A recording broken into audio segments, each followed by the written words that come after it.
Tant le pays va très mal, bon du maranga que le pays va très mal. Aucune réforme n'a été initiée en 2024.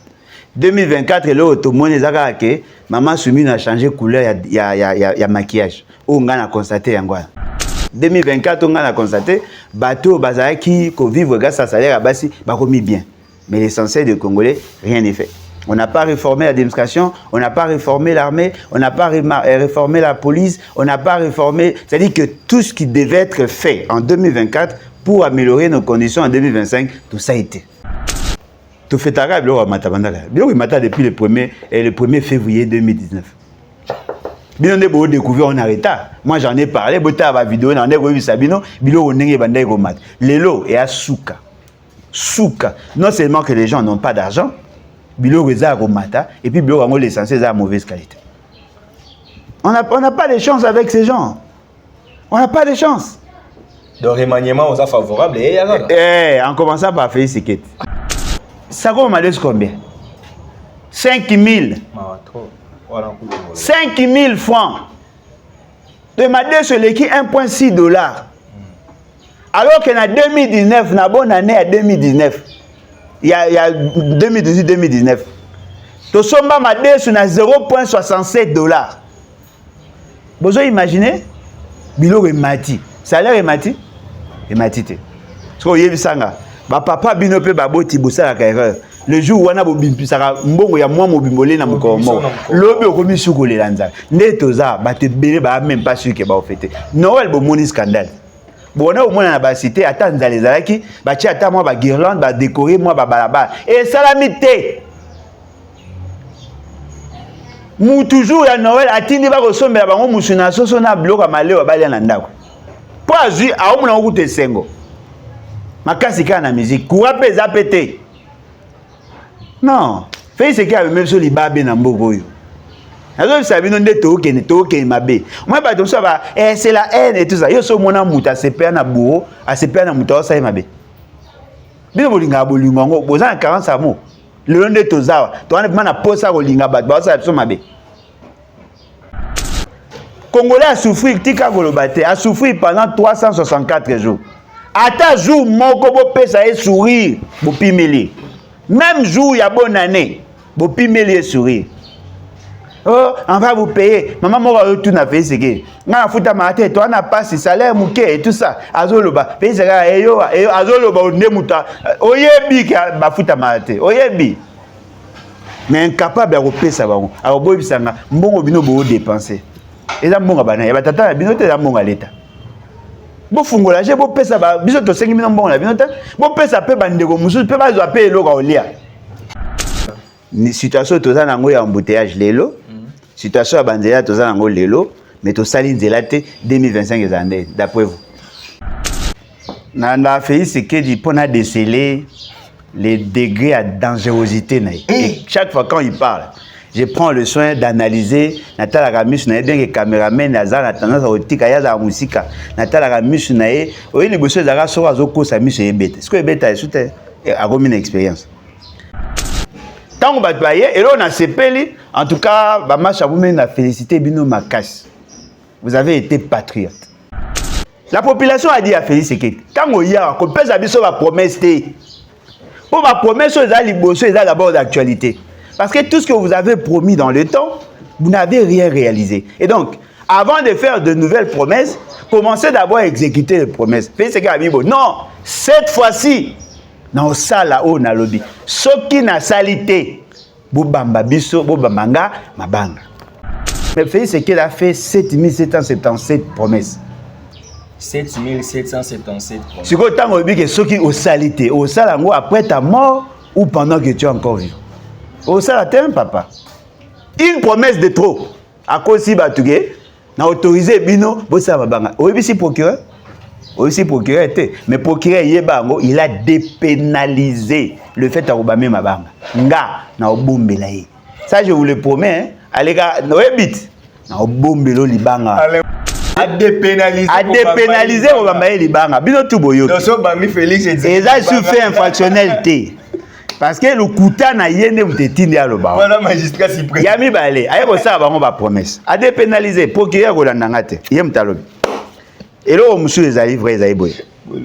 Monsieur Félix Tshisekedi promet, bien que ma péki c'est à promettre, il promet quand même. Félix Tshisekedi, oza musika oza sérieux. Yo le baga na biso na lingala awa na Kinshasa, yo na Kagame bokuta na life. Na stade de Martyrs. Ah na Kinshasa le baga yo na Kagame bokuta na life. Siko kuna na Kasai. Ya OK lo la te. Siko yo qu'est-ce qu'on a Kasai na Chiluba, ozo ba bango ke oyeba ke Kagame akoya. Kagame ayebi yo le baga bokuta na été. C'est clair papa. Ça rappelle faux à sérieux. Yo le bas que beaucoup t'as été Kagame c'est un sanguinaire, il t'a poignardé dans le dos. On sait que yo n'a beaucoup t'as été. Sozomi koumi ça peut y être. Qui va te prendre au sérieux au juste? Quand le mensonge prend l'ascenseur, la vérité prend l'escalier. On a promis, on va donner les jeeps aux députés. Il y aura des jeeps.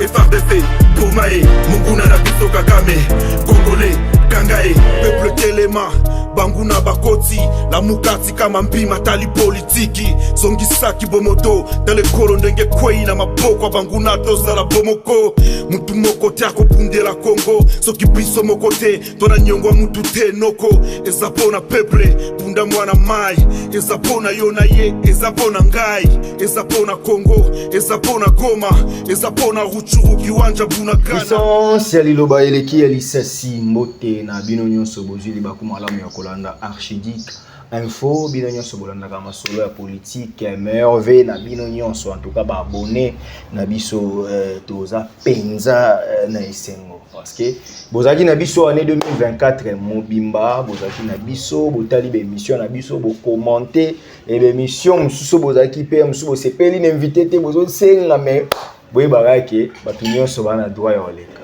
ata lobi makambo yo sepeli te par rapport à conviction na yo si porter ndenge pe to ya mbara président Bolodjoa eza pe na bato belé puis ba sepela raté mais au moins aussi porter là je m'adresse plus na bato ya résistance pour na moni souvent surtout ya minde ko mususu aza na obédience tant musu oyo yo li raté obandi ko benga obandi ko menacer nga to se désabonner yo ça la vérité donc veuillez nous supporter parce que là au-delà de tout nous sommes journalistes de photo yamba ba tendance nyonso mais on vient na bino parce que bozaki belé ba suggestion ba remarque oyo nyonso bolobela ki biso et salaki ke to bongisa pe côté mbeba ezalaki nebi ke bolinga ki biso ane mobimba nkolo abatela biso bino nyonso bolinga Archidic info na yo ekutani na émission lelo s'abonner lisusu commenter partager liker parce que 2024 c'était une émission en bonté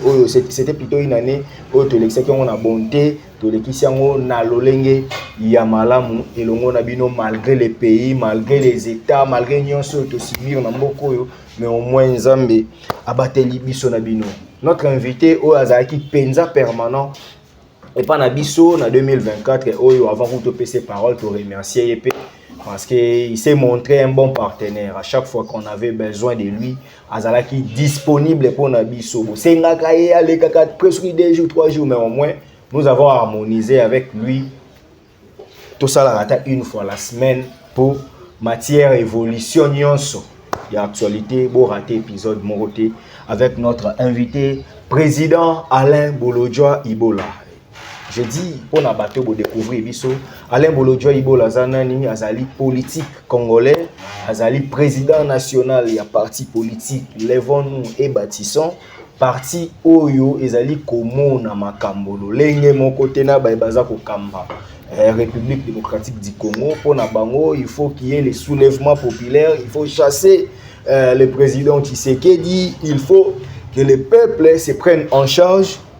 Et le monde a bango yango balobi boya to telema to tonga ekolo levons-nous et bâtissons les bâtis.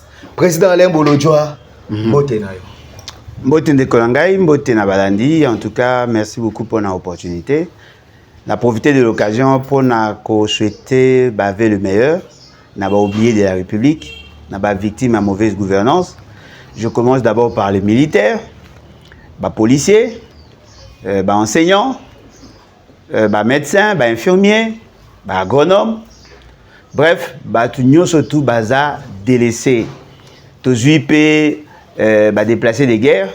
Oyo penza l'État a tant occupé na bangote.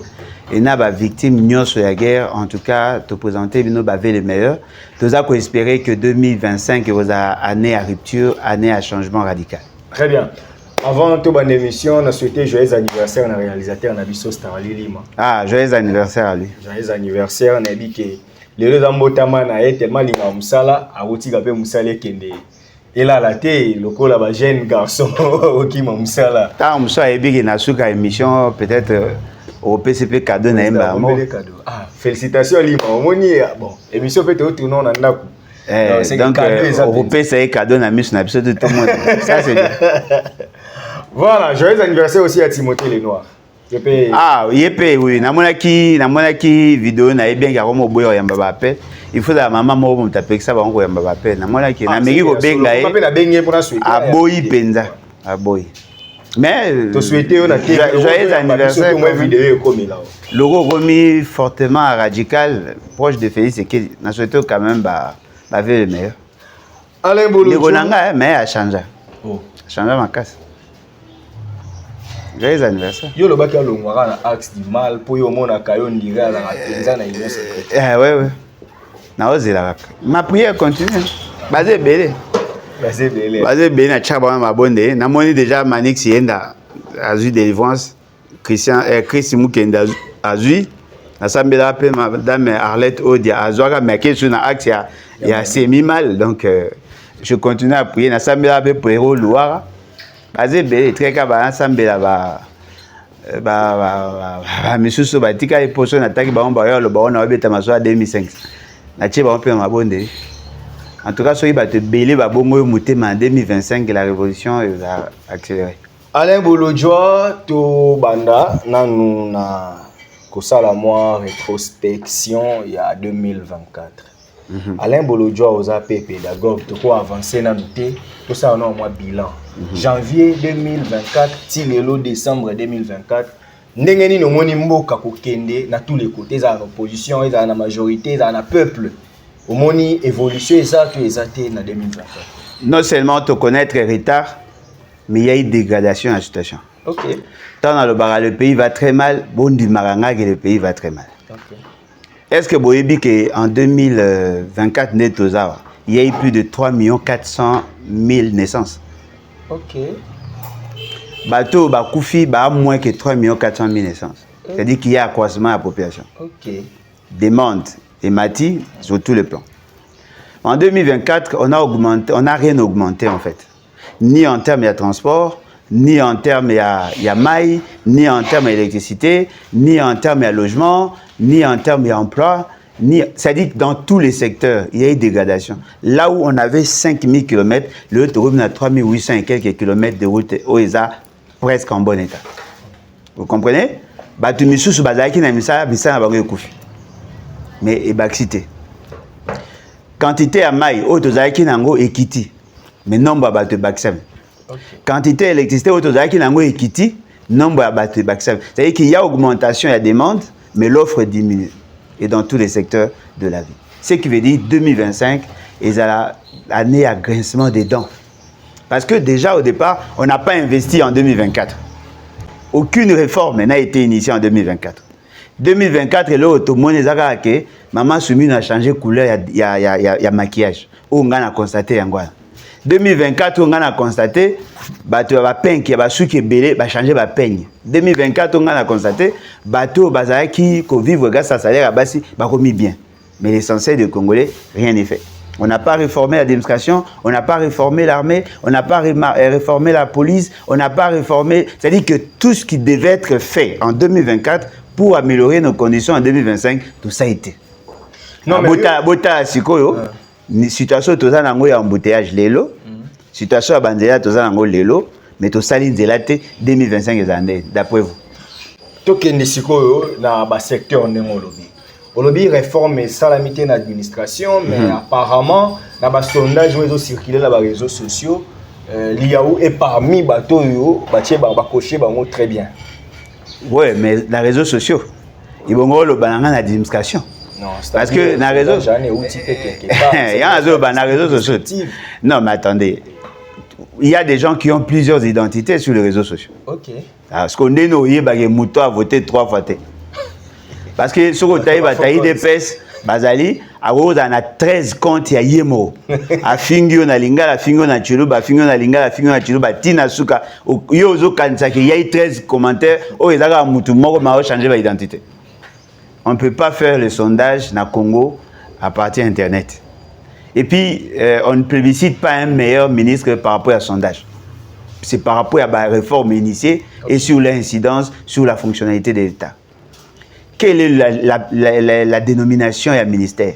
Ministère et la fonction publique, modernisation, ministère et la fonction publique, modernisation de l'administration publique et ce qui il y a service public de l'État. C'est-à-dire qu'il est là pour moderniser. Nous avons créé ENA. Lui, il a créé quoi?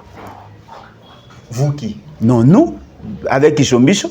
Ok. Nous avons créé ENA. C'est nous qui avons organisé ENA. Lui, il a fait quoi? Rien. Salaire. Salaire, c'est la fonction publique. Je suis désigné les lots. PC mécanisation, mais Mouto a calazité. Si on fait ce qu'il y a autour de Mbujima, non? Maman Mora Lobe Azanani. Ah, nouvelle unité non payée. À ça, combien d'années? Bateau à Kalago, pour régulariser la situation à Bangote. Bateau, IDPS pour régulariser. Ces messieurs-là se comportent en délinquants. Binonde Boumou Nango, Kassali Malam. C'est lui qui a tué l'administration. Ah bon? Ah, mais bien sûr, il a augmenté le nombre de personnel dans le département. Parce que la fonction se crée par rapport à la demande. Ouais. On ne crée pas la demande par rapport à la fonction. Non, la fonction se crée par rapport à la demande. Des ministères qui avaient 12 directions, il y a nommé 27 personnes. Ok. Alors, la régularisation, il y a Bilo Zainin. Moi, j'étais agent, il y a ministère, il y a plan. On attendait la régularisation. La régularisation, écoutinga, déjà, j'étais opérationnel. Mais yo, Zananda. Babengi yaka ba opesa matricule ozu matricule ozu apeka nanda o percevoir bon vous appelez ça réforme?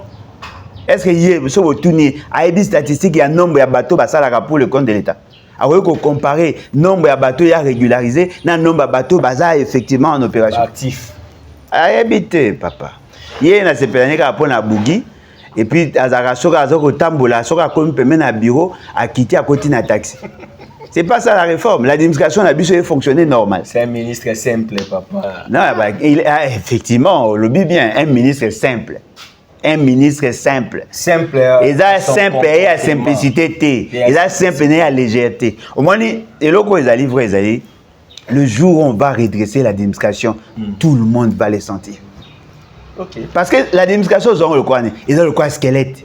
Il y a une espèce de forme dans l'État. Moins de forme à Moutou Nangé parce que le squelette Nangé Zaboui. Vous comprenez? Ce que moni Munokonanga, moni Misu Nanga Nengeza, c'est d'abord par rapport à squelette. À table, moi, Monsieur Nyo et Zipi, mais au bim sabino forme à Moutou Nanga. Il y a un moins différent. Au moins, ma boko Nanga Nengeza, Misapeza Mikuse, et Kokani na squelette Nanga. Il y a une espèce de forme. Si l'État commence à avoir une bonne administration, beaucoup sentir en gros en tout. En tout! Parce que quand l'administration fonctionne normalement, le détournement devient difficile. Quand l'administration fonctionne normalement, les retards à payer aux assutés. Quand l'administration fonctionne normalement, beaucoup aux aura su Mikanda na balabala te. Mikanda à l'État ba oteka na balabala. Ok. Non, l'administration ne fonctionne pas. Il y a une la plus grande faiblesse de l'État. Et vous remarquez même ce bouquet dans l'histoire. C'est pendant que l'État a bandé Kokoufa en cherchant à sacraliser le pouvoir à Mobutu. C'est en ces moments-là que le qui décline. C'est-à-dire que lorsqu'on a cherché à sacraliser le pouvoir à Mobutu, on a tué l'administration. Et cette administration, l'élu est caractérisée par la corruption. Est-il différent de ceux qui corrompent? Namoni ministre Akassia Bandoubo dans la campagne a lancé l'article 53.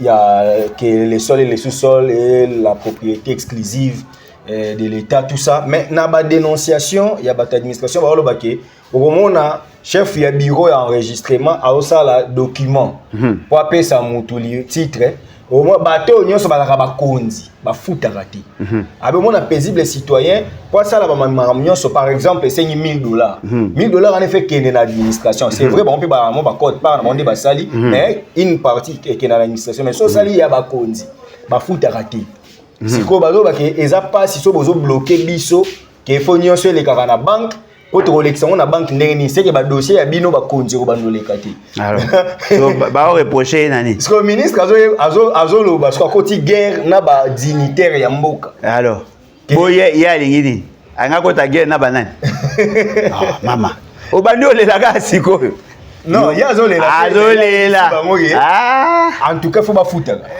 na ouais bo siko mabeza yoko boya se ba futi mbongo ekoti na kesi oh tout ça sérieux te yo yaki wana poil oyaki posa musala pona l'état oyeko sa musala pona ba dignitaire kasi ata soki muto anomaki yo azako tinda yo sala kanyaka yo boya to kondim oboya et je comprends pourquoi lelo na moni bato IDPS bazo attaquer mingi OK ah ouais na moni yango bato IDPS ba parlementaire debout ba pesi bango ba mbongo ba lekaka na ba TV ba finga kaye ba lobaka osa elote mais c'est normal lorsque vous êtes dirigeant boye na ba domaine oyo la mafia ezako gangrener l'état les premiers ennemis na yo eza bato bosa na ba omsa OK oh mais na bien pour qu'il y ait les changements il faut naviguer à contre le courant oui ou non pour ça ko ça makamuloko bato nyos okozwa résultat si vous avez un résultat, il faut bounder sa bateau, non, dites-moi un peu tout ça sérieux. Nga depuis na bota matilo, na ibi te futaka ba impôt. OK. Biso te futaka impôt. Si vous yo gangi moko boye, ozubo konzi, o boye futa impôt. So tango ya ko ibisanga na futa impôt, yo za su comportement des années. Comment ça se fait que les paisibles citoyens ba futaka? Yo muto pesa mibeko futata. Ba futa na banque. Les agents qui émettent les documents là, Tchabango n'a expliqué, mutu nyonso aza assujetti. Mutu nyonso aza asami beko. Pourtant ko sala yango, mbongo ekoti na caisse ya l'état, bato ba ah mama moko ayaka a changer makambo.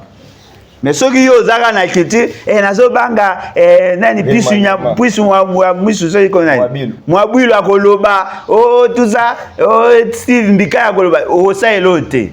Batali boso ba ofinga ba critiquer yo ezaba. Très bien. Le roi Pega Tobeti Masola. Surtout que le roi aux amours, c'est il faut ça, il faut qu'on a au tabna zagé. Esprit pena ba mbila ko. Mutao lobo kara, zo le roi nga. Kara. Au sali au sugi si na suka, tant ba ba mona résultat. Au roi peut comme président de la République hein. Aux aga obligé aux anasima mututin. Sale logo que sala ke batu ya lobby ba mona ke o yaki na changement. Obi maina perçu hein? Puis ma but quand il y a pour la bandara l'état était comme mais à part ça il n'a rien fait. Et un conseil. Très bien. Costa Mutamba initié qui va réforme. Il y a une souka na ba ministre nyonso souka na ba aventurier. Oh, souka. Alors que ça veut dire que tu vas te casser que c'est bon chose. Asaini donc tout que non musique asaini. Alobi boy, yoka réforme. Ah. Conseil supérieur ya magistrat loba non. Conseil supérieur ya magistrature échangé. Échangé. Pour y aller là. Biso toyeba na classe. Ezalara conseil supérieur ya magistrature est dirigé na président ya cour constitutionnelle. Oui. Mais lelo ya lobi bato ba siège ya ba au magistrat.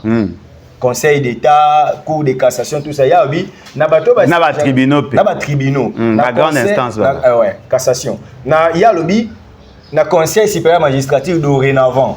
Président de la République, on va nous siéger. Comme militant IDPS. T'es comme magistrat suprême. Oh, mais voilà, magistrat suprême dans une autre institution. Il y a le bibongo. Aucune réforme. Aza sérieuté. Il y a mon Costa Moutamba comme ministre de la justice. Il y a en prison, on a justice à comme a droit de siéger. Ah. Kuna na conseil supérieur magistrat. Po ya za nani? C'est la réforme. Non, ouais, la réforme était ça ba aventure blo na banga ba miki wana. Yene mtawo. Oh. Bon, magistrat de bois comme dans le conseil supérieur magistrature. Il faut pas ça la différence. Ça, magistrat de bois, magistrat assis. Il faut. Ah, tchaga va parlementaire de boupé bakota. Ça, ce sont des aventures. Tout ça sérieux, tu sais. Nambo onde tout ça. Est-ce que mouta maele, so iba tanga bata maele, tanga ka constamment. Des gens qui ont réfléchi là, n'étaient pas intelligents. Est-ce que vous avez l'histoire, il y a Bisso Iskatouti? Apparemment, les gens ne basent pas rétroviseur. Mobutu intervenait sur la justice, non? Mais ça servait à qui, cette réalité-là? Pensez-vous que le Conseil supérieur à la magistrature, avant, il n'y avait pas de politiciens? Bazar quitte. Mais lorsque les gens ont réfléchi, par souci, il y a pour promouvoir l'indépendance et la justice, on a voulu que le Conseil supérieur à la magistrature ait une instance apolitique. Et dans la mission, il y a la gestion des carrières, il y a personnel au bazar qui intervenir dans ça. C'est l'une de ces missions. Et dans il y a harmonisation, il y a des décisions dans bango et puis donner des orientations. Ce sont des gestionnaires des carrières. Il y a un pouvoir exécutif. Tu veux gérer le pouvoir judiciaire. Et vous allez nous parler de l'indépendance de la justice. Qu'est-ce qui dérange dans l'indépendance de la justice? Parce que l'une des raisons pour lesquelles on va changer de condition, pourquoi voulez-vous que la justice dépende de vous? J'aurais appris, ça c'est une information que je dois vérifier, que le secrétaire général de l'UDPS, honorable Augustin Kabou, ça honorable était, le bagarre posé question. Il aurait dit, honorable. Le député national et sénateur Augustin Kabouya aurait dit à ses combattants qu'avant le changement de constitution, on doit changer les statuts de l'UDPS pour que c'est conformé à parti au pouvoir. Ce qui a la bien information, la bien est à vérifier. Le bagage est à surtout évoluer. Ça, c'est un préalable. Ok. Avant de parler de l'État, commencez d'abord à organiser votre parti. Ok. Nous avons changé de statut. Nous comprenons comment Bino, un parti politique créé par un docteur en droit coutumier, comment êtes-vous arrivé à ne pas anticiper sur l'éventualité que le président ait au pouvoir? Est-ce que vous avez un statut na bango? Ndenge bazalarawana. Balota te un jour que le président a parti comme président. Yango moni l'intérim et d'ailleurs préparé madame te. Basali 6 ans au pouvoir. Congrès au Basalaka Yasuka pour désigner le président. Et ça m'a en 2018. 2017. 2017. Ouais, parce que j'étais là.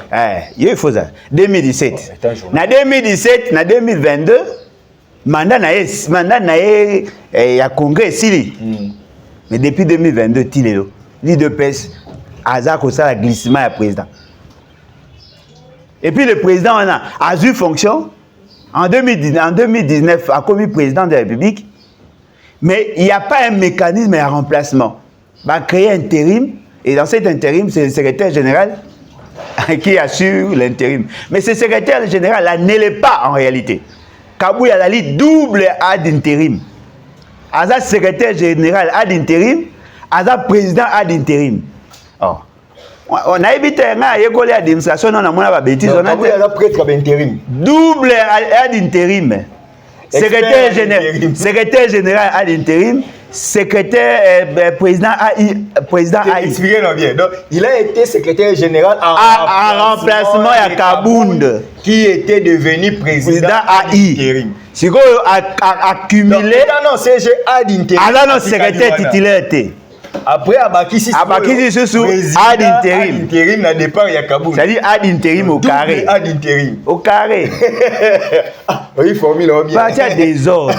Tu vois, mais là, on imagine, bataboye, baobeta, ce qu'on m'a sur le changement de condition. Non, il y a une dimension administrative dans la Constitution. Ok. On dit, bateau, la notion de management institutionnel, que dès lors que la répartition ou la distribution, il y a des tâches, et ça a mis madame T, ça crée ce qu'on appelle les dysfonctionnements systémiques.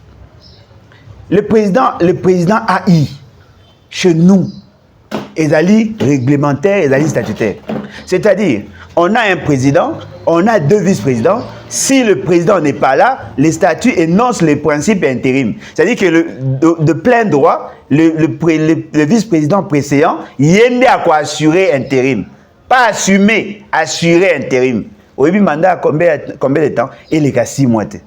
Mais on a pas bino bolo babo na débat pour nous besoin pouvoir oh ya zolo ba réalité congolaise babo ya ka pays pourtant ba ça l'intérim tant ozongi militant te yogango ceux qui mandat na eza 5 ans et que aux fonction moko et empêcher yo aux a frappé l'incompatibilité. Ceux qui va remplacer yo de plein droit aux candidat na élection ekoya mais muto a assuré intérim mandat na ye a continuer mandat.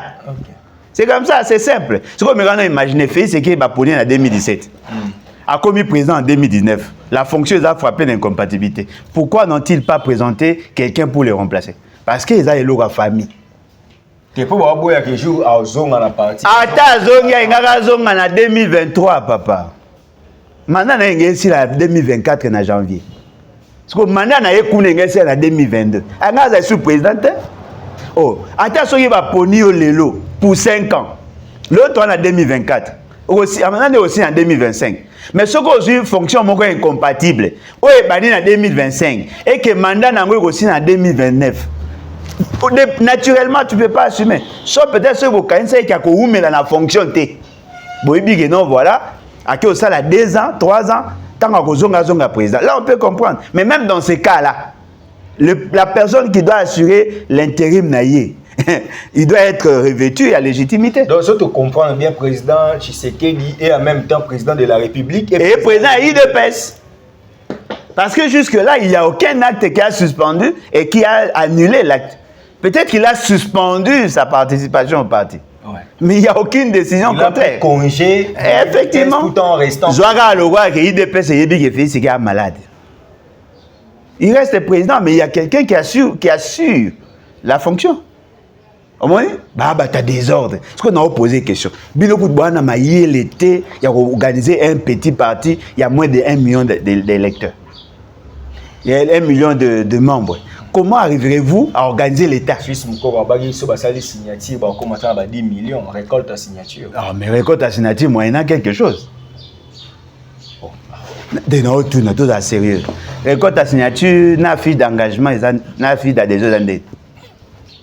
Oh, est-ce qu'il dépend à 1 million de membres? Ça pas mal 4 millions. Ah, wana ya yo so mona ba 4 millions ba mobiliser à 500 000 personnes. Ah, ceux qui basent à 4 millions de membres. Vous savez, on a 4 millions de membres. 4 millions de membres, combien de cartes? 4 millions de cartes. T'es, monsieur va sommer à carte. Attends 1 million. 1 million de cartes. Carte, moi, vous à combien? Prenons vos à $5. Ça fait combien? 5 millions de dollars. Partir à 5 millions de dollars, va faire dans la famille. Ah, dans la famille. Dans la famille, tu sais que. Eh papa na ebi so na bien yo kana zo ebisa yo te yo kanga na ebi bango bino okipa bango te bomona bango likolo mwembongo wana tango bakendaka epa Eduardo dos Santos oyi bato ba mema bango epa Eduardo dos Santos o apesa bango mbongo na période de campagne na masolo ebele non IDPS salon mais IDPS ezaka lokwa cancer de peau yo za na processa ngane ndeni. C'est une malédiction pour le pays. Et là, bon, il y a des puisque il y a des sombi, parti kanisa qui ba sombi siège. Tant que bakei pour na kosala maintenant expertise pour na baba na kotongane ba linga ba tongane période la kabunda. Bakekuna pour nos avis favorables à Kotonga, permis de construire et tout ça, pour que le projet architecte, il faut avoir une copie à document. Dans le copie à document, la personne qui avait mandaté l'agence Wana Ibungaba Tongandako n'avait pas qualité. Abino, je suis le secrétaire Abin, mais que soit secrétaire était. Le pan appartenir à la famille. Il faut que l'autorisation à la famille. Et bien, moi, je vais décorer, mais je vais manzanda. Et bien, je vais boîte à ça, je vais manzanda likolo pour pas bongisa. Mais na carte de toilette salité. Na ebi bango bien, papa. Il est passé à siège. Ba inga ba sombe ba onde le pango na quartier dans la semaine Mumbele. Ba moni que za soni nde ba tika yo wana. Grand Kassai. Le président de la République. D'abord, Grand Kassai, c'est quoi d'abord? Grand Kassai, c'est quoi? Ancien format, Grand Kassai. Ah, donc espace géographique. Espace Kassai. Donc on est dans une approche tribale. Kassai oriental. Kassai on est dans une approche tribale. Kassai, tu es tout le voyage. Ah, tu as une approche tribale. Oh, mais c'est Trikoune à l'objet Grand Katanga Bakangi. Il y a où tu dis Grand Katanga. cette qui kuna lobi grand katanga bakangi. C'est ba combattre que ba komana raison que yo wana haine. Makasi. Question de silité. Haine eza. Nako mo remarquant boyinanga makasi. Ba kei grand Kasai. Grand Kasai c'est quoi d'abord? Espace Kasai. Ah, comme ça espace Kasai. Ici kao yo président de la République, yo lingato le chef de l'État. Ah, là chef de l'État. Président de la République Félix Antoine Tshisekedi Tshilombo. Il faut tanga comme le mobile. Oh moli mabana mobutu président Alain Bolodjoa Ibola. Na sali pe mabe. Teloba. Akitaki kananga, je vais libosa linga kitamvula et compliqué situation météorologique et permettait à kitate. Vous assurez. Ouais. Azongi Kishasa, ayo kitalobi accueil discours au monde qui en commun. Et surtout discours à gouverneur là-bas. Bon, en tout cas, c'est que vrai. Nanda fait ce que dit pour déceler les degrés à dangerosité. Et chaque fois quand il parle, je prends le soin d'analyser. Natala Ramus n'a bien que caméraman, Nazar a tendance à otika, yaza à musique. Natala Ramus n'a eu, oui, les bosses d'Ara sont à Zoko, sa mus et bête. Ce que bête a soutenu a commis une expérience. Félix, c'est que la commune a senti qu'il n'y a pas eu d'engouement. Moi, il y avait des foules. Hein? Machamoumeno, il y a foule. Mais comme on remarqué, et comme il est un peu moins automatisé, Babengi bata wenze, Babengi bata ba école, ba obligé à démscation ba royambaye, ba pesi ba mbongo batu baya. Yango moni voyage à liboso et rataki parce que batu bazaki na posa oyate. Ba tie moi ba ingrédients, ba tie ba tout ça, batu baye, mais qui bazaki mingi pesate mais baye quand même. Tant batu baye et là on a sepeli, en tout cas ba match à vous même la félicité bino makasi. Vous avez été patriote. Et vous comprenez pourquoi je vous disais, ne suivez pas ces fameux apôtres ceux qui... il y avait un monsieur là, en 2019, à Saka prière, Anakle Kabalo. Anakle Kabalo. Moulouba Nyonso. Kasaye Nyonso a soutenu Félix Seketa Okufa. Je vous dis, c'est faux. Kasaye Nyonso. Moulouba Nyonso a soutenu Félix Seketa, il est maudit. C'est ça le message de Ongaïb Sabine. Tant on a moni que vous réagir, vous la question n'a fait c'est que c'est vrai, vous êtes de notre province, mais l'État va au-delà de la province. Moment que le message n'a pas capté facilement. La population a dit à Félix Seketa, quand on y a, qu'on peut s'habiller sur la promesse, pour ma promesse, c'est d'abord d'actualité. Parce que tout ce que vous avez promis dans le temps, vous n'avez rien réalisé. Et donc, avant de faire de nouvelles promesses, commencez d'abord à exécuter les promesses. Non, cette fois-ci, dans ça là-haut, na lobby. Ce qui n'a salité, bobamba biso, bobambanga, mabanga. Ce qu'on a calculé, bateau bayaki ba rose ataba 7, bateau ba 10 000. Bon, tout baksaka, pour les aguimouké. Tout ba 10 000 personnes. 10 000 mabanga, ça fait combien? 10 000 mabanga. Non, mais ça fait combien? Il y a des boss dans notre naïe, à peu près. Et Vimbeli. Si vous nga na mabanga, nga pe na mabanga pe nga na mabanga. Te oh ya sali promesse abi soki na salite. Esa yo no suki na Kasai. Ba te kwate pe ba mabanga ba université Mbandaka. Inimba. Ba pe na mabanga. Ba pe na mabanga. Aucun na Congo central partout. Mais Félix c'est qu'il a fait 7777 promesses. 7777. Si vous avez dit que ceux qui ont salité, au salango après ta mort ou pendant que tu es encore vivant. Au salatin, papa. Une promesse de trop. À cause si Batougué, n'a autorisé Bino, Bossa Mabanga. Oui, si procureur. Oui, si procureur était. Mais procureur Yebango, il a dépénalisé le fait à Obama Mabanga. Nga, n'a Obumbelaye. Ça, je vous le promets. Hein. Allez, gars, Noébit.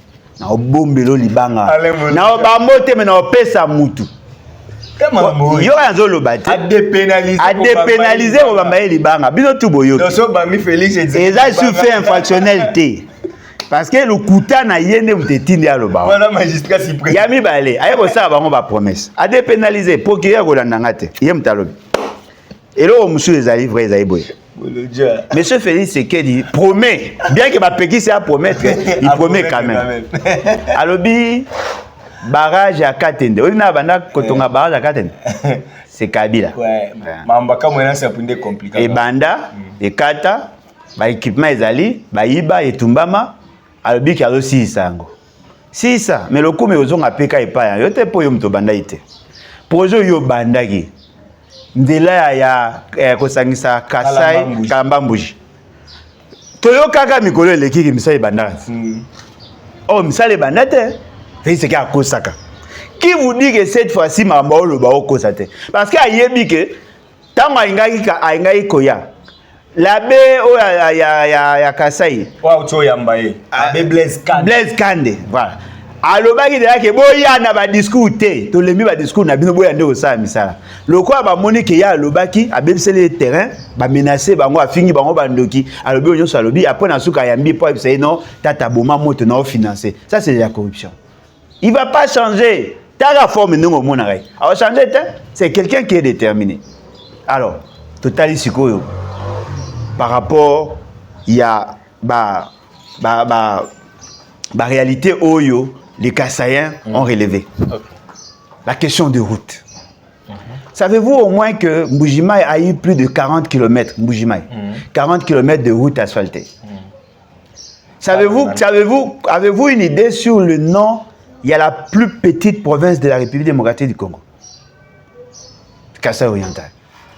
Au Kassai oriental, il y a moins que Kinshasa. Moins que Kinshasa. 9500 km². Les autres provinces, bah, on a 80 et quelques, bah, 54 000, bah, 100 000, bah, 200 000. Mais la seule province qui a plus de kilomètres, plus que la ville de Kinshasa.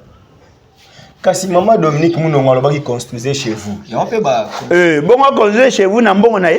Ouais, il a bon on a été. Bah, bien, il y a tonga ndaku, a tonga kuna. Mais on a des limbongo à l'État. Qu'est-ce qui a manqué? Au lieu de mettre voirie urbaine, la priorité, pourquoi ne pas relier les provinces? Parce que ça aurait une incidence économique. Kalambambouji, c'est une route à intérêt national. Parce que ça relie plusieurs provinces. Et les kakananga et kendeti, il est beau. Et ça passe toujours par le Bandundu. Ça passe toujours par les Bandundu. Parce que pour Nabiso Batu à ouest, Tokota Nakasa, il faut passer par Bandundu. Ça passe toujours par Bandundu. Essayez de vous imaginer si on avait réhabilité ces routes. Quelle pourrait être l'incidence sur l'économie? Parce que le Kassai est un bloc pour Manzala. Il y a d'autres coins qui produisent. Mais voie d'évacuation, il y a un problème. Voie d'accès, il y a un problème. Si on avait réhabilité cette route, ça allait avoir une incidence.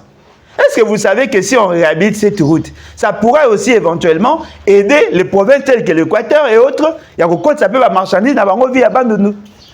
Vous comprenez que M. Félix Tshisekedi a une vision minimaliste. Il faut que Batba rappelle la raillé. Aïe baïté. Question à courant, balobinaï. Question à miba, balobinaï. Chikoyo, Félix Tshisekedi promet, Abi, na oyan aïe 50 millions. Oui, effectivement, voyage au Yakenda qui on a Kenda Nambote. Moutaïli Mbongo Anezali, Doudou Fouamba. Ministre finance. Yango mona akenda kimbango kuna aile 50 millions. Vous savez 50 millions na bazuap ba serrer ba robinet pour dégager ces reliquats, il y a 50 millions ba memba ba kende opesa. Ba ko pesa nani? Ba bi ba ko pesa Jekamine 50 millions de dollars. Non, essayez de vous imaginer. Jekamine et Miba pardon, ezali une entreprise stratégique pour le cœur ya Congo, une entreprise stratégique. Dont la production d'Ango est dans la capacité à résoudre plusieurs problèmes, même des problèmes d'ordre financier. D'abord, il y a Kouéwana. Et il faut diversifier l'économie. C'est une entreprise hyper stratégique pour les centres.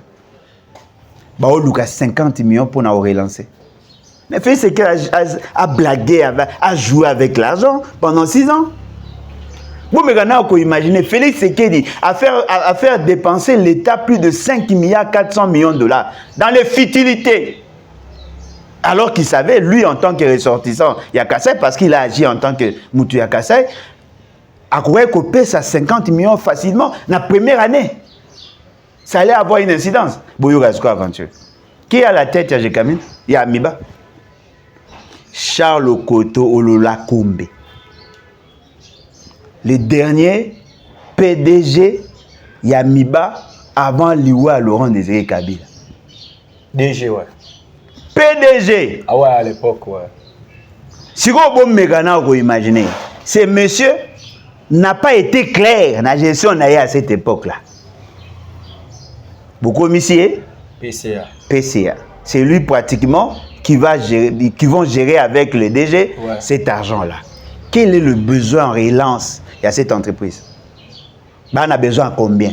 Pourquoi vous payez 50 millions? Pourquoi vous payez au cash? Pourquoi vous salitez que ça y a nos plans de relance? Vous avez besoin de coordonner les actions. Parce que le problème à pays, c'est qu'il a la facilité de faire sortir l'argent.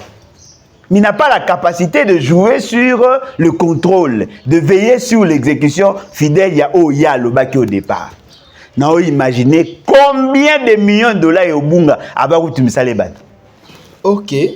Dites-moi, vous avez résolu quel problème? Mais devant Abbé Blaise Kanda, ils ont quand même mis de l'eau dans leur vin. Abbé Kanda, mais à 20, il faut la faire, c'est que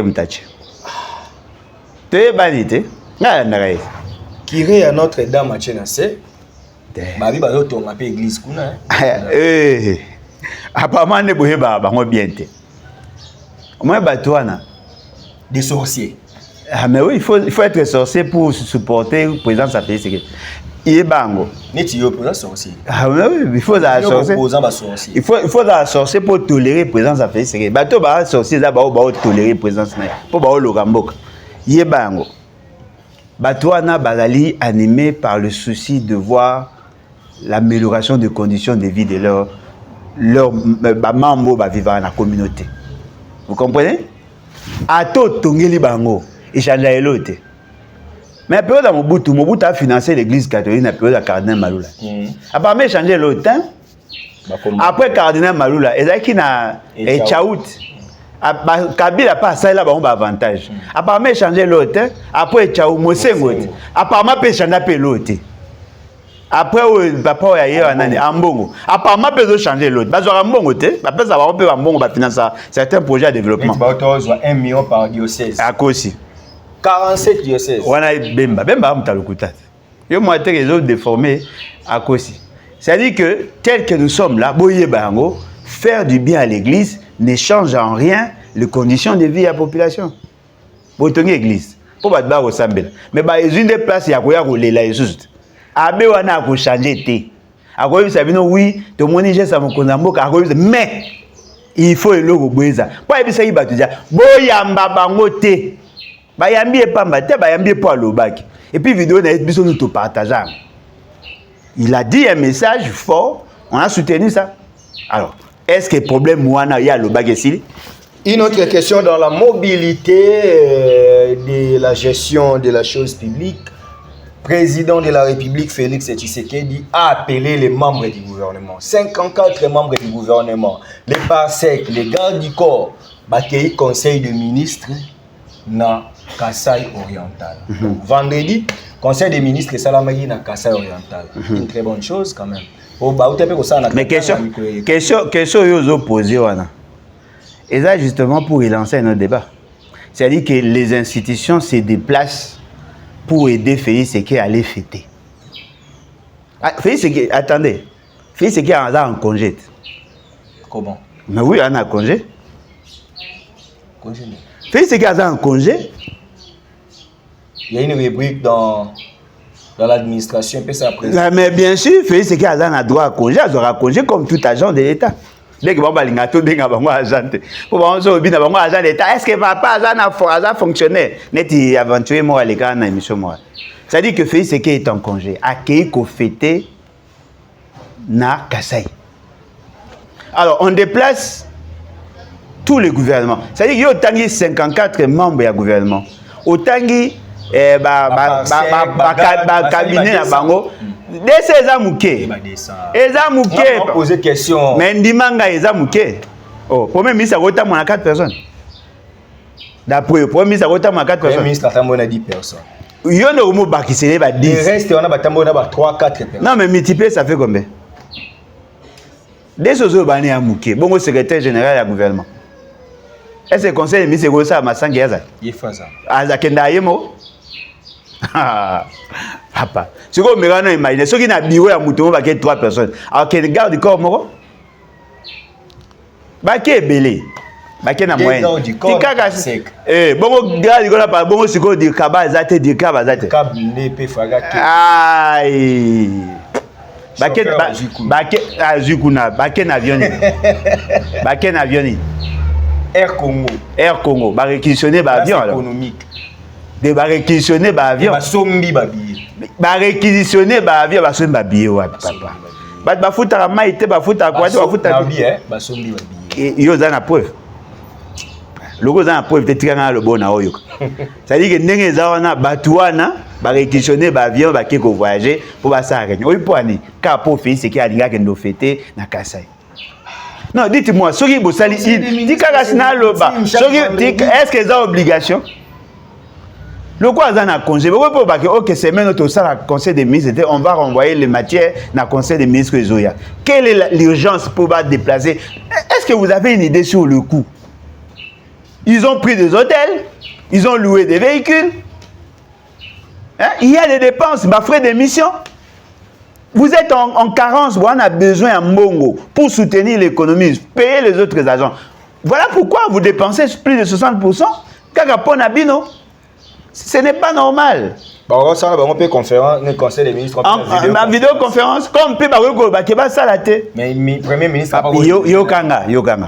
Non, yoka.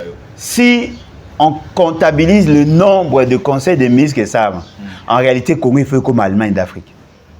Ah, ok. Parce que le nombre de conseils des ministres tout ça là, apparemment ça n'apporte rien. Pourquoi faire le conseil des ministres chaque vendredi? Quelles sont les matières au beauté chaque vendredi? Pour évaluer du lundi. Évaluer du lundi au mardi, quand il y a ça les matins. Bon, ça, le conseil des ministres attaque 2 fois par mois. Et ça m'a bête. Donner aussi la chance, na premier ministre, à ça rappeler conseil naïe, to ba rencontre naïe thématique avec d'autres secteurs. Elle doit aussi avoir des matières. Pourquoi vous allez faire chaque vendredi? Ça apporte quoi? Dites-moi un peu. Ils ont apporté l'autre. Donc, le trésor public a saigné. Ah, il y a pour les saigné, papa. Oui, bien saigné. Ça va selon le rang protocolaire. Premier ministre a un bon et a frais d'émission. VPM, sur 5. Ministre d'État, aujourd'hui, ministre, aujourd'hui, vice-ministre, ministre délégué, vice-ministre, toi, staff na bango, au baquet, on a droit à frais d'émission. On gagne quoi dans tout ça? Nous sommes les appoints. Depuis Félix, c'est qu'il y a comment la banque centrale. Ma canisse nous sommes monnaie échange. Il y a Boulagambongo, il y a l'été zaï. Et ça, il y a c'est là où on appelle la banque centrale. Si, mais le 25, tant qu'on va salir prêtation à serment, il était à la banque centrale. Bah non mais quand maman pas Kabila, il y a Kamé, bah quand la banque centrale. C'est comme ça qu'il y a une inspiration au programme à 100 jours. Pour mon mbongo et belé dans l'entrepôt, bah oublier qu'ils ont bon d'abord. Et un bon on a bien noté.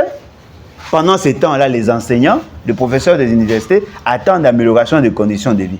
Pendant ces temps-là, les personnels soignants, intervenants qui n'ont Covid, pendant ces temps-là, il y a des militaires, des policiers qui sont de nouvelles unités. Qu'est-ce qu'il y a à retenir dans le voyage à Félix Tshisekedi dans Kasai? À retenir que c'est un tribaliste. Mais où est-ce que tu as tribaliste? Kuna le barité match à Moumenu Bandekonanga et tout ça. Le discours n'a de la Kissi que Kuna, il s'est senti chez lui et là-bas, il était étranger. J'ai senti qu'on avait affaire à un tribaliste. On doit avancer. Alain Bolodjoa, nous devons trouver un rappel à Solango Péa Moka. Économiquement, tout ça a un problème. Il y a affichage à bas prix. Professeur Moukoko Samba Daniel. Ah, tika ba intimidation ba professeur wa lobaka monsieur Moukoko. Non, mutaya pena ba cadre. Wana kala tanga zaka na maela okoka. Arapese baby. Ba opérateur économique ba kitisa ba prix. Par quel mécanisme? Selon les communiqués. Aïe. Nga na monaki. Ba lobby alors ba quitter le mais na marché réalité ezabomoti. Tout ça oui. To bébé ça émission yeb ça régisseur na yo akata na émission tout ta monono na wenze tout ça ba interview ya tikanga siko yo zo ba ngana papier ngana pesa ka mbongo na papier ou na pesa mbo ba osoma oui problème est ce question na ngisi les opérateurs économiques les ba santé ba boy ko yoka gouvernement les gouvernement ndaza impuissant devant ba partenaires ya fait nini salami po mesiro ya zui o ya la kibiso alobi pe ba afficher ba tableau en droit économique pe to tanga on ki ba afficher la obligatoire mais ba zo afficher pour réalité za ndenge mo ba zo afficher Qu'est-ce qui se passe? Bazo affiché à Okosa. So kena wenzo okuta ba affiché à babiloko.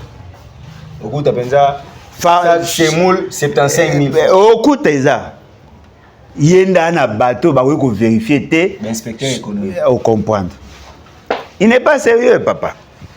Mais à l'époque Aza sérieux té. L'inspecteur économique bazalaga. Boso ba kufa sko problème ngeza. Ah ba kufa nini? Boso ko bazate point. Ba onyo so ba kufimba. Té ba kufa na ndenge ke basaka so msante. Mukoko na mayele ne wana ben. Bon yo compagnie akasa na mukoko. Akasa kenda wenze mukoko akena supermarché. Ba omba na même approche té. Akasa kuna ndima ete bono ndima mukoko. Ya kenda ka wenza yebi ba prix, ayebi ba réalité wenze. Mukoko akenda wenze. Akenda wenze té. Mukoko aza théoricien. Omoni ba mayele tonné ko mona bango eza théorie. Il ne sait pas. Lorsque vous assumez des fonctions telles que le ministre de l'économie, il faut veiller sur la qualité à l'instrument où l'État fait ça. Okay. Parmi les instruments où ils allaient, instruments légaux, ils allaient notamment l'inspection et l'économie. Ce qu'on a eu na comment on appelle ça? Colonel Mondjiba. Hein, so comme na Colonel Mondjiba, on comme un texte Africa. En face, immeuble na bango ya ministère de l'économie za wana. Mingi ba kota na entrée nzela mabele. Ce qu'on a eu kuna okuta ba inspecteur ba olela. OK. Non seulement non bona bango ya muke, baza ko connaître beaucoup de problèmes ba décisions contradictoires, ils ne sont pas suffisamment motivés. Il faudrait que les inspecteurs descendent effectivement pour veiller sur l'application, il y a ba décision au besoin ensemble. Et le quoi tu na économie sociale de marché, le prix ne se fixe pas par un état gendarme. Il faut tenir compte de la structure, l'élément de structure de prix, il faut tenir compte dans tous ces paramètres-là pour que vous fixiez en commun accord le prix, en tenant compte de la marge bénéficiaire et les dépenses liées à l'acquisition, à la conservation et tout. C'est comme ça qu'on fixe le prix. Mais il y a aussi une décision dans le bureau climatisé. Au Bangama Kwanza, au so mona kita wenzi. Ndeko nanga au so mona ya kita na wenzi. Mukoko na mona ti. Ah, mais akasi ya kita na babuti na bengi na boudé mais akita quand même. OK. Siko yebisanga ba auto sene. Et ça le roi papa aux décision à partir d'aujourd'hui balanyo tu vas ko taranda on a 20 heures. Quels sont les mécanismes yo tché pour contraindre les enfants? Yo mo yaka na mini oye bande. Question ba kota. Au moment pas continuer à 23 heures. Yo ministère économie ngo o sa ngonde na théorie ya ba papier na cahier. To fêter biloko wa mata. To fêtera biloko wa mata bandaka. Biloko mata depuis le 1er février 2019. Bino ne bo découvrir on arrêta. Moi j'en ai parlé, bota ba vidéo na ndeko bi sabino, biloko ndenge bandai ko mat. Lelo et à souka. Souka. Non seulement que les gens n'ont pas d'argent, biloko eza ko mata et puis biloko ngo l'essentiel eza mauvaise qualité. On n'a pas de chance avec ces gens. On n'a pas de chance. Donc remaniement aux favorable et en commençant par Félix Sekete. Le premier incompétent. Remaniement gouvernement. Ah yo ba remaniement ba ya gouvernement té. Na bon remaniement ya gouvernement. Na tigikas. Révolution populaire. Faut enclencher l'article 64. To kufa. Neto kende boto kufa. Nazo bisawat. Faut passer au peuple à nango imaginer. Est-ce que le big est ici neto ça? L'autre le 40e, le 28 non? Le 28 décembre. Ouais, anniversaire à Timothée Lenoir. Neto zawa na Charlie. Neto zawa, lelo neto zawa lelo. Toi n'a pas de problème.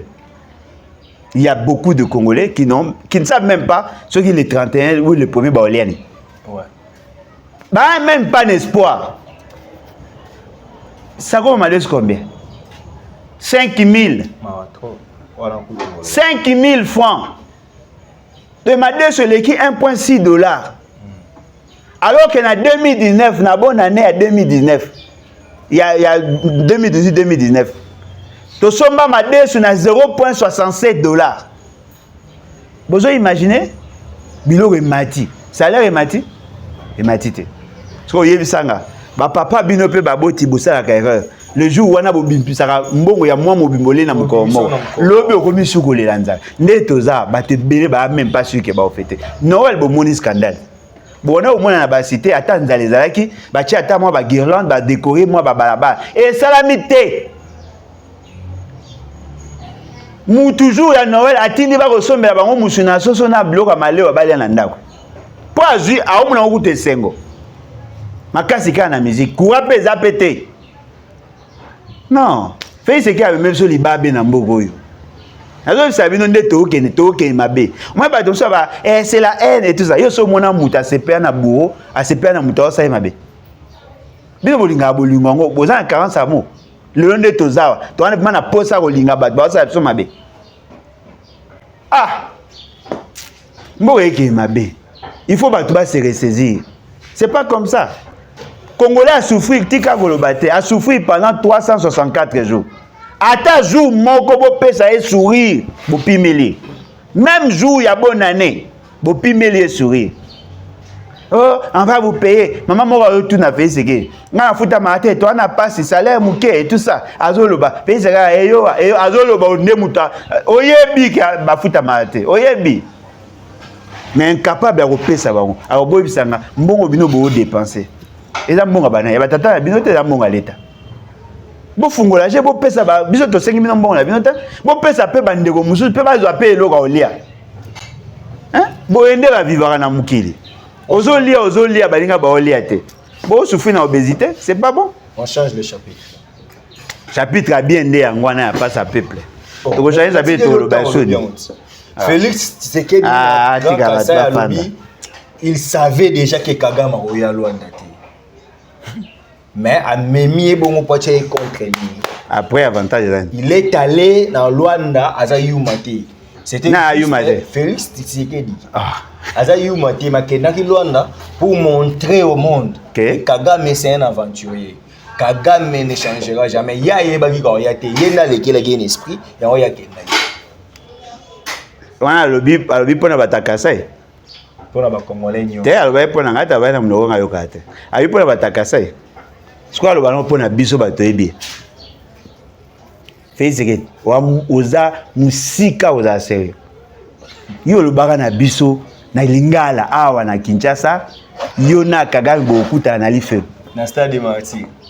Ah na Kinshasa lobaka yo na Kagame bokuta na life. Siko kuna na Kasai. Ya okelo la te. Siko yo okesko na Kasai na Chiluba ozoloba bango ke oyeba ke Kagame akoya. Kagame ayebi yo loba ko bokuta na été. C'est clair papa. Ça rappelle faux à sérieux. Hein? Yo loba ke bokuta na été. Kagame c'est un sanguinaire, il t'a poignardé dans le dos. On sait que yo na bokuta na été. Siko mi kumi ça po ayete. Hein? Siko qui va te prendre au sérieux au juste? Mais au moins quand même va avancer à Wazalendo. Wazalendo ou faire des bon ba peu bientôt ba maman information na za nango ba bi ba Wazalendo ne bazo repousser. Oh maintenant yo ki onde ba drone des eza bombarder ba Wazalendo ba comme na ba drone.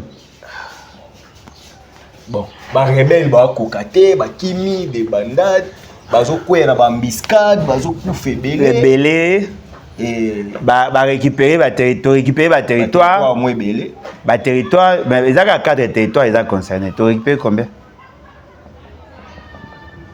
Oh, il y a 4 territoires de base. Tu récupérer ba territoire. Ba localité ne ba ngibalo. Ba localité ba. Parce qu'on a ba localité on ka se amener ndeni. Ba localité mso moi ils appellent 7 cases. Bo récupérer territoire, bo récupérer centre nini. Ba grande agglomération net nini d'abord. Toi ben na poser toi appel information à bien. Au fond dit bon non, notre armée monte en puissance. C'est une bonne chose. Mais question, comment sommes-nous arrivés à perdre ces territoires? Parce que l'équipe dirigeante de FARDC, on dirait, est convaincue quitter un moment na temps. Oh wapi, Yambala to ya Chiwewe. On dirait ya Bambala na ya Chiwewe. Ba convaincue ite siko ya lelo bazui basi. Emba mo abando botola. Abotoli a maintenir to ezaka ke a lobi na biso na TV ka boteli. Donner zana calamité guerre ici là. C'est ce que ezomona. Après 7 ans, si Dieu nous prête vie, on le saura dans 1 mois, 2 mois. Parce que combien de fois ça choqué? Tu récupères Bunagana, tu récupères tel tilelo. Maman bino le bail mon anate, mais le résultat surprenant oh ba rebelle ba le ba, bon ba agresseur ba le bara. Oh ba on va le bara et ça la mac. Mais oh bino le ba na mon anate, fait ce que va faire un meeting là où on a récupéré. Alors y jamais M23, jamais AFC na table de négociation. Parce qu'il y a le droit à respecter la parole, on dit mais pirate. Tous les gens qui sérieux, on va dire oui. Ah, Alain Bolodjo, souhait il y a qui met en boca. Si. Qui met en boca, mais surtout intégrité territoriale et notre dignité. Kimia, c'est bon. dignité surtout. Intégrité, coup de blague. C'est-à-dire que s'il s'agit de faire la guerre pendant toute la vie pour préserver notre dignité, notre intégrité territoriale, je préfère la guerre. Okay. Moi, je ne cède pas de terre. Moi, je ne veux pas signer de compromission. Non. Yo, Oh, na auto ndima ba. Jean-Pierre Bemba na Air Congo. Tu es appelé au dieu mtaye na onta? Ouais, ça va projet ya Chéribé OK. Ba projet inachevé à Chéribé OK. Jean-Pierre Bemba na Air Congo. Aye na ngopeta, il y a quoi ya nelota. Il n'y a pas esprit de mort. Donc yo tcheka na mutuna ya nelo te alors que Air Congo yo sala. A gérer na mamba embouteillage. Ouais, là niveau na été. Chéribé OK ne mutaya nango, mais ça peut faux projet. Projet à location à avion à Bilokos. Mais babino ba payer nyonso leasing ezala nango. Oh, mais leasing oui, ezala nango. Mais on peut pas créer, on peut pas avoir deux entreprises de l'État dans le même espace, dans le même champ, dans le même marché et à leasing, dans ce sens-là. Congo Airways a commencé avec 4 avions. Il y a l'État, les Arabes. Bon, si on va prêter des avions, on fait quoi? Ou sinon, vous louez en gros, vous payer ça, il crash. Bien que tu aies souhaité. On fait quoi? Un pays ne peut pas se glorifier pour avoir loué des avions. Aux yeux de permis. Non. Ah bah validé en ouais. Ils ont une carte d'identité, tu sais. On a un permis de roulage à Boïna. Parce que même le permis de conduire, va créer par une loi, non? Ouais. Espérons. Parce que l'ancienne loi, oui, ça a permis, on a et ceux qui ont continué, il faut beau revoir. Parce que la puce dans la loi, elle se arrête. Bemba l'accès à photo, à l'accès à bouteilles partout dans le monde. Ouais. À l'accès à ministre compétent dans le monde. Pour Monica, le ministre incompétent de l'accès à photo, il y a des embouteillages par-ci par. Au lieu de trouver solution, il y a des photos. Alain Bolodjoa rencontre des Katumbi et Kabila. Et ça est sonné. Il y a des gens qui ont remplacé Banzoï et qui ont empêché. Et c'est qu'il y a Nani Katen. Banzoï, il y a fake news. Non, il y a fake news. Oh, Banzoï, Bali, Babimeli. Ouais, fait ce qu'il y a là. Babimeli présente, il y a un lobby qui Banzoï et Pékissi va pas ça. Kasi Banzoï, il y a des gens. Ah, de fait, c'est qu'il y a un tel. Na CPK pour Ndimian. Oh, bah chef coutumier, balaki. Si, bah chef coutumier va ça là. C'est bah boyo va ça là.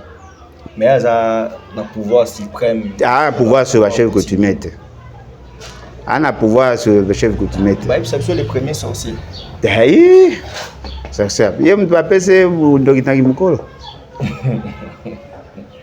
Même comment Katumbi na Kabila.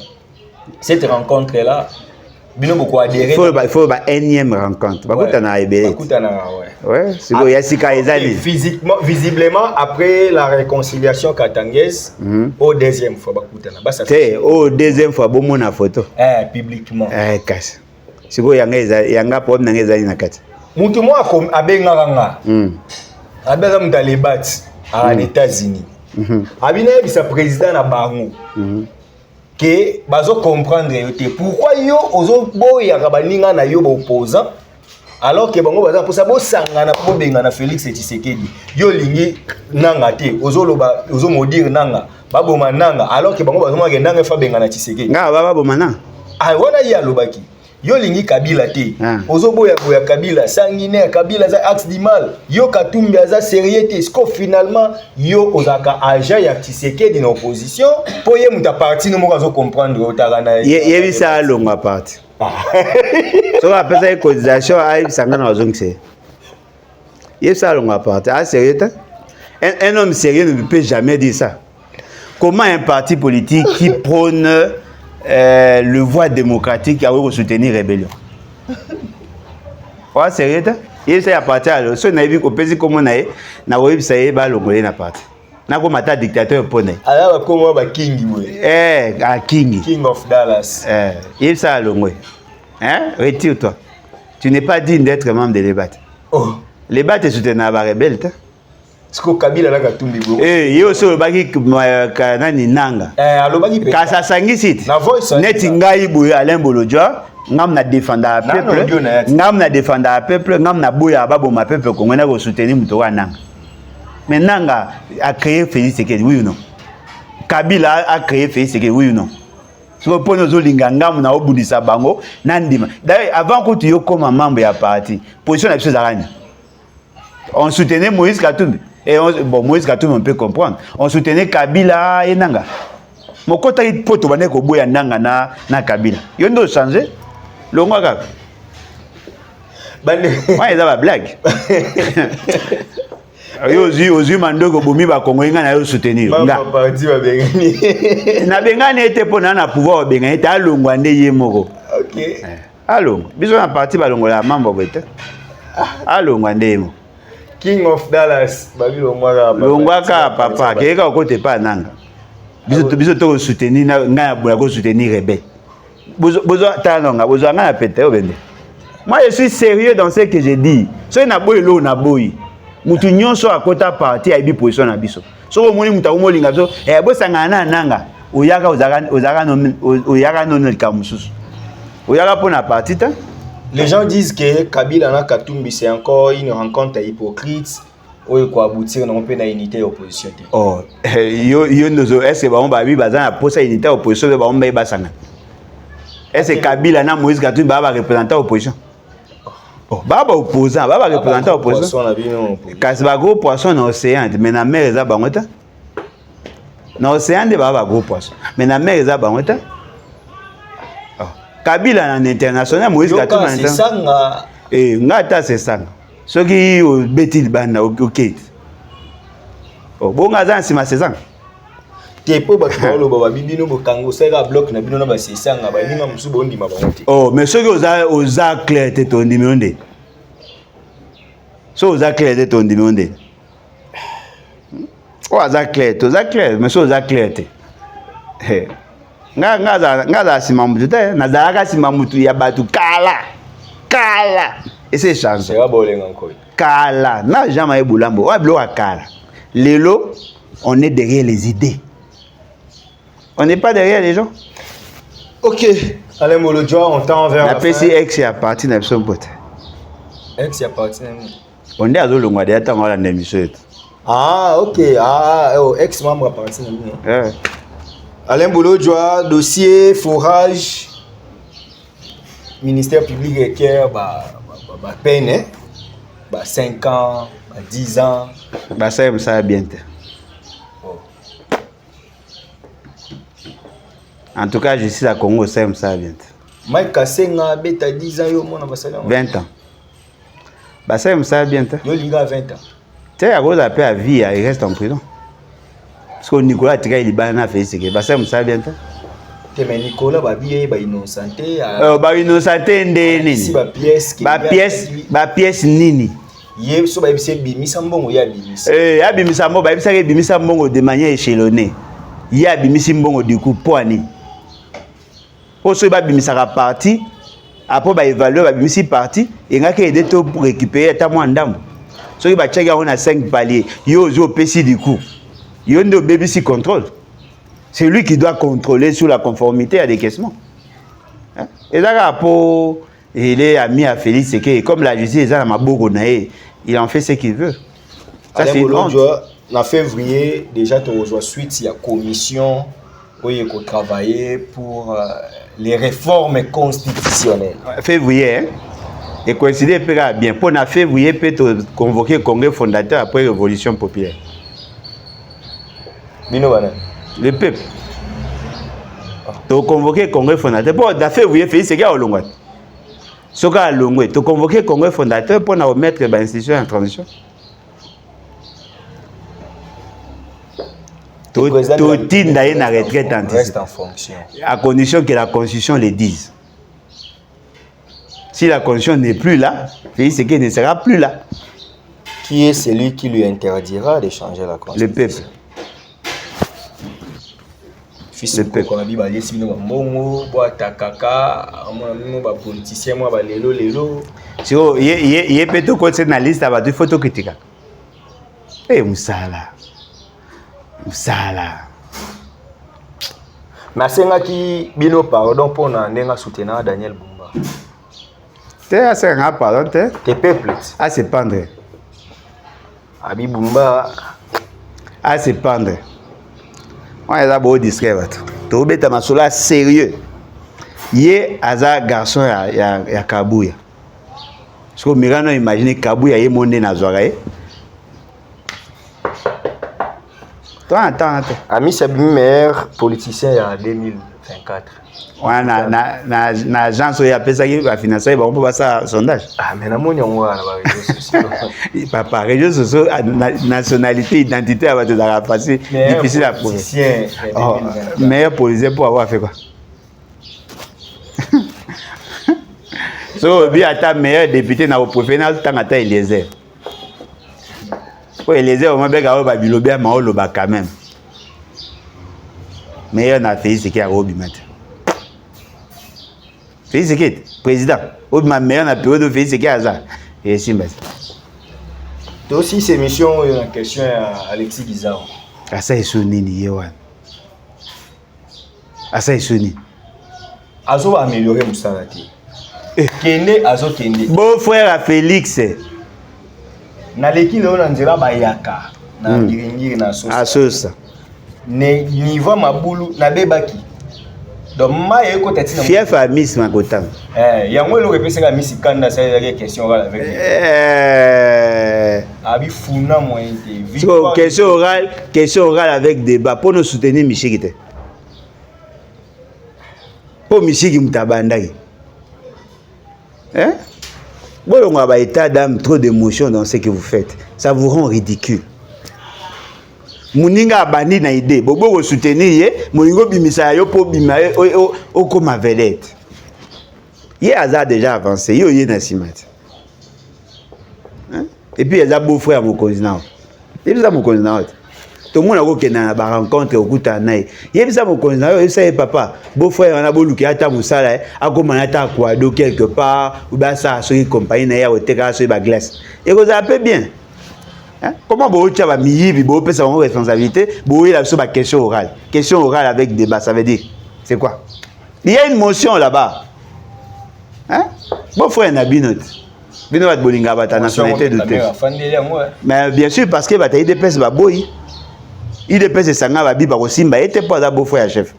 Na misiki ninga loba.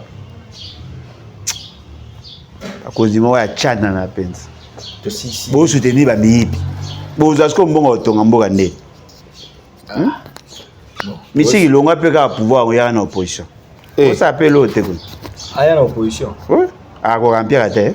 Il y a une opposition. Il y a une opposition. Monsieur qui en 2019 avec la Mouka. Bon, la Mouka veut dire, il était proche de Kabila. Ah, tu es banité, papa. Tu es banité. Parce que tu as un midi pour avoir un poste. Tu es banité. État général IDPS, pas sur invitation mon kété. État général IDPS. IDPS ngandayala. Oh, bon ce banouale ba sanga il faut pas benga batunyos. Ceux qui ba on ba kena blona, ba il faut pas benga.